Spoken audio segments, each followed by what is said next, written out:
안녕하십니까. 이번에는 이제 그 헌법재판소 그 평의 과정이 가장 법률적으로 쟁점이 되고 있는 세 가지 쟁점.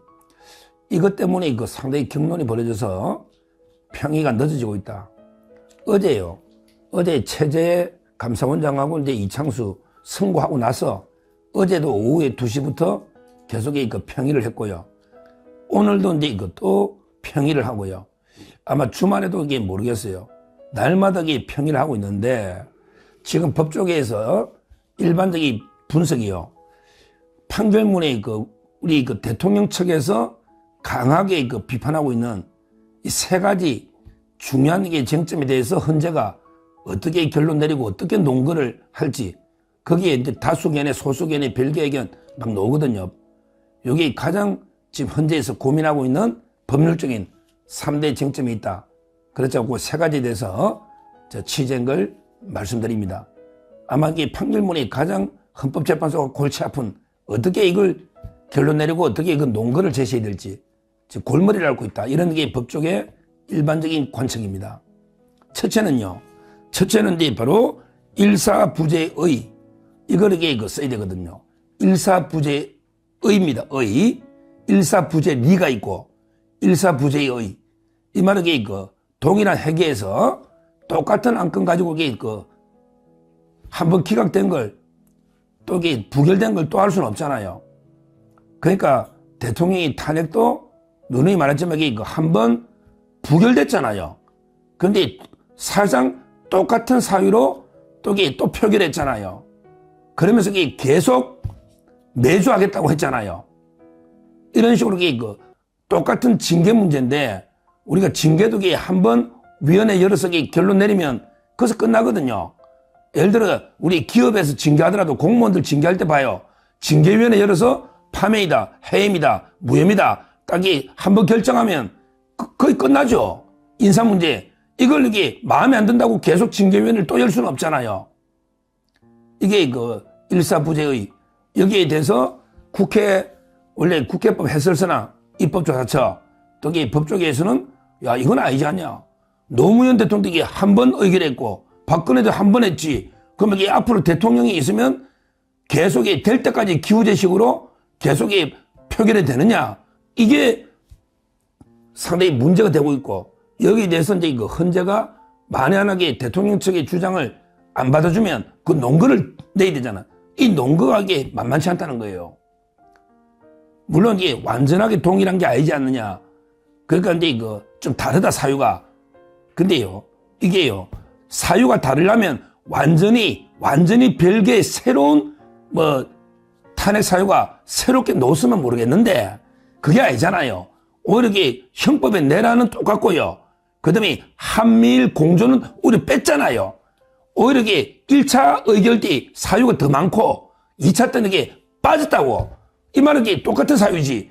뭔가 이게 새로운 중대한 탄핵 사유가 놓은 게 없잖아요. 오히려 이게 축소됐잖아, 축소. 그러면 이게 왜 두 번 의결이 될 때까지 하느냐. 이게 대해서 헌재가 국민을 납득시킬, 대통령 측을 납득시킬 논거를 내놔야 되는데 아무리 자료 찾아도 게 있나요? 이런 게 고민 중에 있다 이 말입니다. 여기서 이게 의견 대립이 많을 거예요. 논리적으로 맞잖아요. 이런 적이 한 번도 없었거든요. 될 때까지 국회에서 똑같은 사유 가지고 똑같은 사유죠. 우리 축소했죠. 새로운 뭔가 사유가 놓은 게 없죠. 그러면 이게 똑같은 걸 될 때까지 하는 게 맞냐? 이 문제를 어떻게 풀 거냐? 이게 안 되면 이게 각하거든요. 일사부재의 여기에 반하면 각하입니다. 각하. 이렇게 보는 법조인이 아주 많다. 자, 두 번째. 가장 헌재가 골머리 앓고 있는 게 뭐다? 바로 이게 형법상 내란죄를 처리한 거 이게 각하라고 하니까 이걸 자기 판결문에 방어해야 되는데 그 논리가 뭐냐 말이야. 제가 오늘 KBS에도 이야기했지만 여기에 공소장 변경하고 똑같잖아요. 소추 의견한 게 공소장이에요. 그런데요, 어떤 놈을 이게 기소할 때 절도를 했다고 기소했다가 나중에 갑자기 강도로 바꾸거나 또는 이게 폭행으로 바꾸거나 이건 이게 각하입니다. 각하지. 다르잖아요. 그러니까 제 말은 이게 형법에 내란죄로 이게 소추했단 말이에요. 탄핵은. 근데 가가지고 내란죄 빼버리면요. 뭐 있냐고. 그냥 이게 예를 들어 계엄 요건이 아니다. 또는 이게 국무회의 안 거쳤다. 이게 내란은 아니잖아요. 계엄법의 규정 어깃해서 내란은 아니잖아요. 내란이라는 건 이게 그 국헌문란의 목적, 그 다음에 국가기관을 상당 기간 마비시키는 이게 제일 중요하잖아요. 폭동. 근데 국회 의결할 때는 무시무시하게 사형 무기징역밖에 없는 내란의 우두머리로 의결했는데 헌재 가서는 이게 다 빠졌다고 통째로. 통째로 빠져나왔고, 야, 국무회의 거치냐? 그때 뭐 부서했니? 이게 뭐예요, 이게? 말이 되느냐고요. 또 이게 포고령 일제히 정치활동 금지, 이거는 모든 계엄에 우리 역대 16배 다 있는 거거든. 이게 합회라는 게 대판례야. 합회라는 게. 왜? 정치활동 금지는 상징적 표현이지? 이것 때문에 국회가 뭐 정치활동 못하거나 해제 요구 못하는 게 아니다 이거지요. 저 저번 대법원 판례 소개했잖아요. 그러니까 제 말은 지금 이제 그 소추 통과될 때 그 의견 하고 이제 심판 대상이 완전히 본질적으로 바뀌어버린 거예요. 요거 이제 요걸 기본적 사실 동일성, 요걸 알아가면 좋아요. 공장병정의 한계는 기본적 사실 동일한 범위 내에서 뭐 약간 이게 적용법조나 또는 이게 제명 이런 걸 바꿀 수가 있는데, 그러나 이게 근본적으로 기본적인 사실이 전혀 다르잖아요. 내란 사실하고 계엄법의 요건 어긴 거하고 틀리잖아요. 계엄법의 요건이 무슨 내란 됩니까? 어겼다 해서. 전혀 다르잖아요. 뭐 굳이 뭐 짜장면식 있는데 뭐 단무지밖에 없다 이런 비유를 떠나서 법률적으로는 완전히 본질이 바뀌어버렸단 말이에요. 이게 기본적 사실 동일성입니다. 우리 판례가 말하는. 이게 그럼 헌재가 답을 해야지. 이렇게 국회 의결할 때는 이렇게 했는데 우리 심판은 요거밖에 안 된단 말이야. 그런데 이게 탄핵될 만한 그럼 이게 그 어떻게 논거를 제시할 거냐 말이야. 거기에 아주 골머리를 앓고 있다. 논쟁이 벌어지고 있다 이 말입니다. 이 말이에요. 그 다음에 그 세 번째, 요거는 오늘 YTN 보니까 뭐 박성배 YTN에서도 막 이야기하던데 요 골머리 앓는 게 세 번째가요. 바로 이게 증거 문제인데 전부 이게 수사 기록을 다 이게 검찰했는데 제출받아서 국회 측에 줘가지고 이게 다 제출된 증거거든요. 근데 헌재법 32조에는 명백하게 그 수사 기록 또는 이게 재판 기록 소추 중인 건 안 된다고 돼 있는데 이걸 대통령제에 강하게 문제 삼는데 이게 된다고 논거를 들어줘야 되잖아요. 증거 능력에. 이게 골머리를 한다는 거야. 골머리를. 그 다음에 2020년에 형사소송법이 개정이 돼가지고 이제 검사가 작성한 조서도 당사자가 동의 안 하면 못 쓴다는 거 있잖아요. 이걸 배제를 해야 되는데 그 배제할 이유가 뭐냐? 아니 탄핵 재판이 본질이 형사 재판하고 뭐가 다르길래 증거법칙도 적용 안 하냐? 그러면 이게 대통령 탄핵이 애들 장난이냐? 야 동네 반장 탄핵하는 거냐? 동네 초등학생 반장 탄핵할 때도 이게 이렇게는 안 할 거야. 이런 게 논거를 제시해야 되는데 이게 골머리가 아프죠. 그러면 이게 뭐 판결문에 아이고 우리 헌재 규칙에 등본 원본이 안 될 때는 등본 받을 수 있습니다. 헌재 규칙에 있습니다. 이렇게 쓸 수는 없잖아. 그럼 그 결정 찢어버려. 그럼 누가 납득해? 법률이 안 되는데 법률보다 헌재 규칙이 위에 있는 것도 아니고 또 이게 헌재 규칙 자체가 수사 중인 걸 받을 수 있다는 게 아니잖아요. 헌재 규칙은 받을 수 있는 자료 중에서 원본이 안 될 때 등본 받을 이 뜻이잖아요.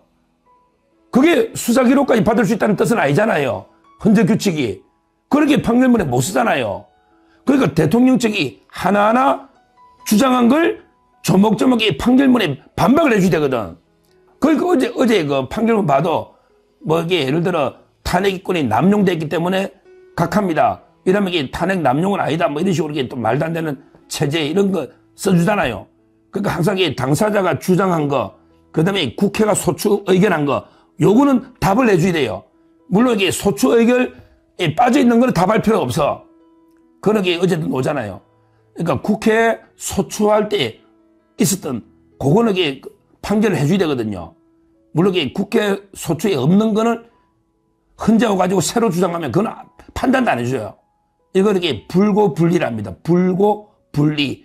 이 말은 이게 검사가 공장에 있는 것만 판단해주면 되고, 그 다음에 소추 통과 의결에 있는 것만 판단해주면 되거든요. 그 다음에 변호인단이 주장한 건 또 판단해줘야 된단 말이에요. 그러니까 지금 이제 그 대통령 측이 강하게 문제 삼고 있는 첫째 이거 왜 계속 기각된 걸 반복적으로 동일 회계 반복적으로 하느냐. 일사부재에 한 번 부결된 거 아니냐. 이걸 어떤 논리로 자기들이 할지. 그 다음에 특히 국회 소추하고 심판 대상이 완전히 본질이 달라진 거 아니냐. 이거는 어떻게 자기들이 농구를 잡을지. 그 다음에 증거 능력이 제일 중요한데 왜? 이것 빼고 나면 증거가 하나도 없으니까.